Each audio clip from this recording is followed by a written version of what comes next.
Welcome to Kenton Teaches. Enjoy the video. In this video, I will explain how to fix your Toyota Sienna's AC. We'll start by checking the simplest things first, like refrigerant levels, which can often be the culprit for weak cooling. Then, we'll move on to inspecting the compressor and ensuring it's engaging correctly.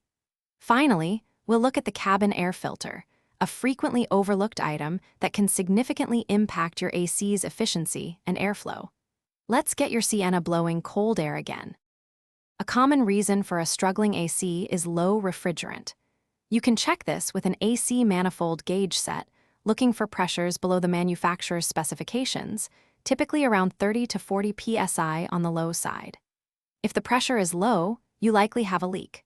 To find it, add some UV dye to the system and use a black light to spot any glowing green areas, indicating where the refrigerant is escaping. Addressing leaks is crucial for long-term AC performance. Next, let's focus on the heart of your AC system, the compressor. When you turn on your AC, the clutch on the front of the compressor should engage, spinning the compressor. If it doesn't, the compressor isn't circulating refrigerant and you won't get cold air. Check the electrical connection to the clutch and ensure the fuse is intact. Sometimes, a simple wiring issue or a blown fuse is all that's preventing your AC from working properly. This is a critical step. Finally, let's consider airflow and electrical components. A dirty cabin air filter can severely restrict airflow, making your AC feel weak. Replace it every 12,000 to 15,000 miles.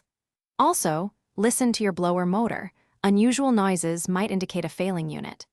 Don't forget to check the AC relays and fuses, usually found in the underhood fuse box. These small electrical components can often be the hidden cause of a non-functioning AC system, and they are relatively easy to inspect and replace.